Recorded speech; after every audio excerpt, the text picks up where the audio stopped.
तर आता इथं तुम्हाला आता ह्या न्यू ब्लॉगमध्ये तुम्हाला मी दाखवते। इथं हे बघा, हे जे लावलेलं आहे हे लावलेलं आहे लसूण, कारण घरी पण लागतं ना। शेती आमच्या भावाची एवढी शेती आहे, जवळपास 1.5 एकर आहे फक्त। 1.5 एकरमध्ये हा सगळा फुलांचा व्यवसाय आहे।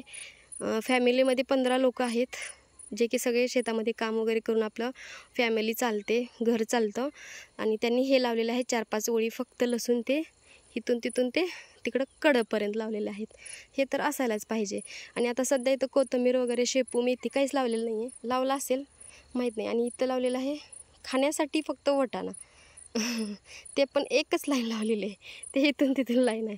आणि हा त्यांनी परत हा इथं झेंडू लावलेला आहे, म्हणजे 1.5 महिन्यांनी गॅप टाकून हा गलांडा लावतात, जेणेकरून म्हणजे आपले म्हणजे दुकान बंद राहायला नको म्हणून ह्यांनी 1.5 महिन्यासाठी फुलांची झाडं अशी लावलेली आहेत। तर हे शेती तुम्हाला कशी वाटली? मागच्या व्हिडिओमध्ये तुम्हाला दाखवलं होतं, हे कोथिंबीरचं झाड दिसतं, तर हे कोथिंबीर झाड आहे का? गाजरासारखं झाड दिसतंय, पण हे गाजराचं झाड नाही। हे गुच्छामध्ये, हारामध्ये ह्याचा वापर केला जातो। ह्याला काय बुडामध्ये तुम्ही म्हणत असाल गाजर बिजर आहे का? असं काही नाही, गाजर वगैरे काही नाही। आणि हे लावलेलं आहे गुलाबाचं झाड।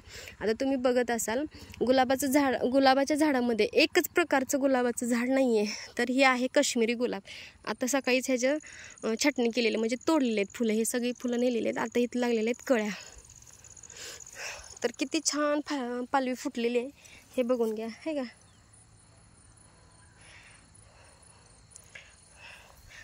पाणी बचाव, पाणी बचाव, बचाव होण्यासाठी आणि गवत कमी येण्यासाठी हे वापर केलेला आहे ठिबकचा। तर बघून घ्या, तर इकडे लावलेला आहे गुलाब, आणि बांधाच्या कडेला लावलेलं आहे पपईचं झाड। हे बघा, इथं लावलेलं आहे चिक्कूचं झाड, इथं लावलेलं आहे आंब्याची झाड, आहे का? हे बघा, हे आंब्याची झाड। तर आता घरी जायचा वेळ झालेला आहे, तर तिकडे गँग आहे आमची सगळी, आहे का? तर हा नवीन गलांडा दिवस पूर्ण गेलेला आहे। आजूबाजूला इकडे ज्वारी, हरभरा लावलेला, गहू लावलेला, आणि हे पुढं बघत आहे पत्रस शेड।